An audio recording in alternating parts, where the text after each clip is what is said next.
It is not hard to imagine that the people aboard the 9/11 airplanes were instantly disembodied as immortal spirits inside the exploding Trade Center. Is it not consistent to believe that there would be a prophetic type occur today, as one like the Son of God would again appear in the flames, just as occurred with Shadrach, Meshach, and Abednego? Is it possible that Christ himself was waiting there to take them home?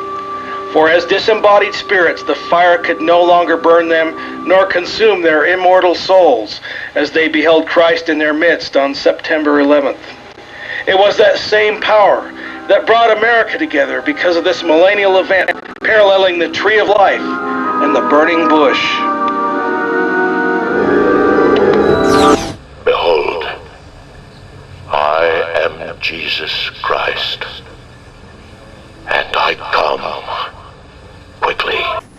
You know, I remember that September 11th was a very frightening time for America.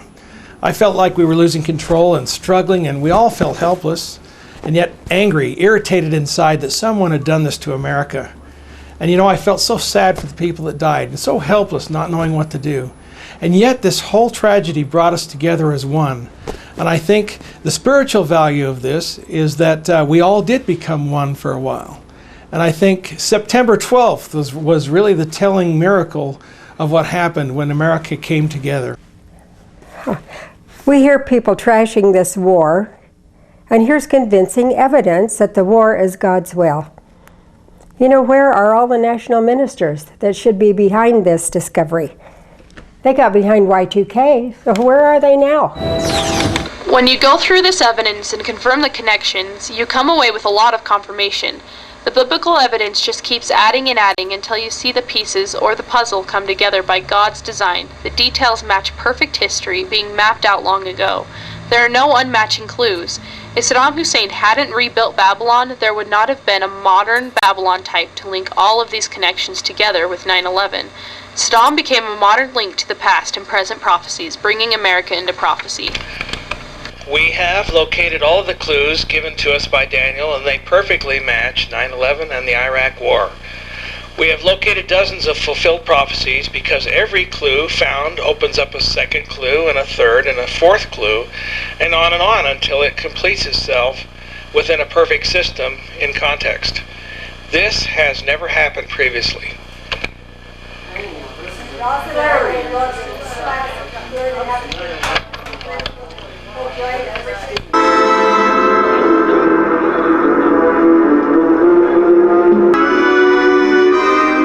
Date 9/11 was itself a prophetic witness of two ones coming together.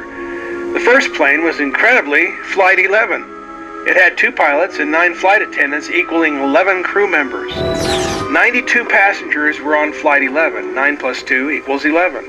The second plane hit the second tower at exactly 9:02. Again, 9 plus 2 equals 11. Countless people were dialing 9/11 on their cell phones. To casual observer, the 2 twin towers of the World Trade Center appeared as 2 number 1s, or a huge number 11. The horn on one tower creates a type of Daniel's 11th horn, paralleling the Roman Empire in the 6th century. You have a huge 11, almost 1/2 mile high, in flames in front of the whole world, witnessing this Bible prophecy. My time is valuable. People can waste a lot of time reading books on Bible fiction. In the year 2000, a lot of top preachers were quoting the Bible to raise fears about Y2K. They made millions of dollars while we went out and bought their books, believing they were real prophecies in our time. Everyone wakes up on New Year's Day and nothing happened. Why do we still buy their books? False prophecies can cause Christians to stop believing in the Bible, and then when something true like this book comes along, people don't want to believe it. This book restored my faith in God and in the Bible in a huge way. I can't believe this is in the Bible. That means Harry Reid has been lying to us the whole time? Yep. Everybody really should read this. So in other words, the eagle, which is America, is supposed to free Iraq. That's incredible. But it's sitting right here in the Bible. Hello, my name is David Mortensen. I've been a teacher of the gospel. I have studied the scriptures for many years. What I'm seeing here and what you're seeing with Paul Gregerson's look at these scriptures here, we're seeing the political connection to the prophecies that are mentioned in the Old and New Testament. One of the things I've noticed in the many years that I've studied and taught the gospel is the cyclical nature of prophecy. You may see a prophecy fulfilled that was in the Old Testament, that was fulfilled a few years later, and then decades later you may see the same prophecy fulfilled once again. And even hundreds of years later you see it being fulfilled again on a grander scale. That seems to be the cyclical nature of prophecy. And this is what Paul has found, and this is what he is tying to as he is creating not only just a scriptural cycle, but also a political cycle that ties to these scriptures. I'm Ross David, and I have no explanation as to why 9/11 is in the Bible.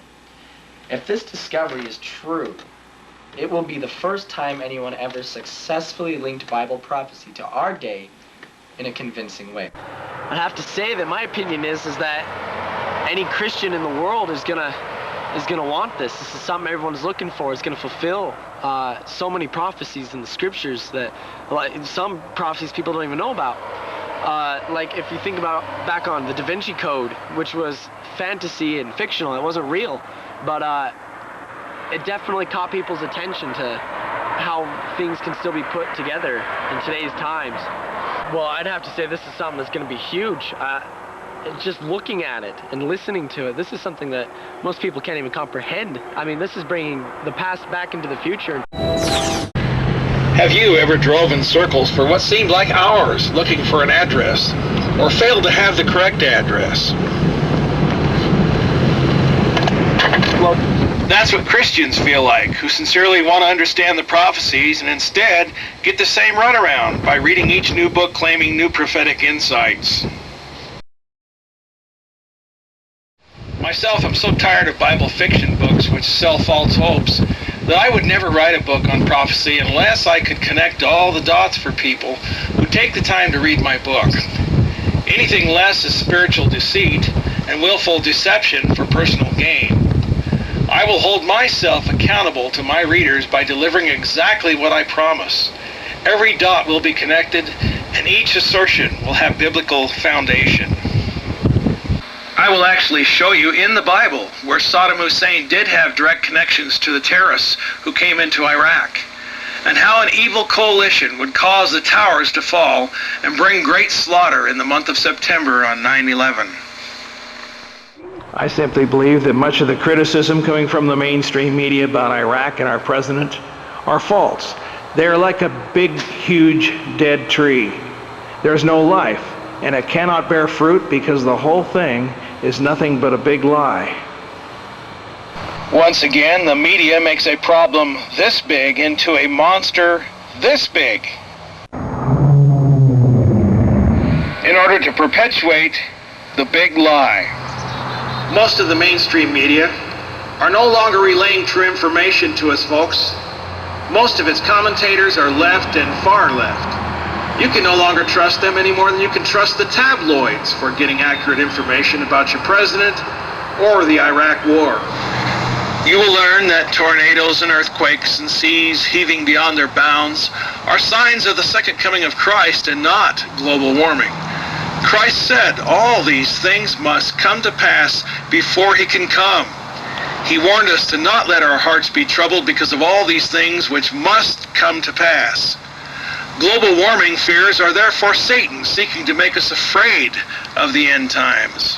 Truly, man only thinks he is in control of this earth and forgets that he himself is in God's hands, and the earth itself will pass away. But God's words will not pass away, but all will be fulfilled. The 9/11 prophecies recorded by Daniel demonstrate that God knows the beginning to the end, and the past and the future are as one before the Lord.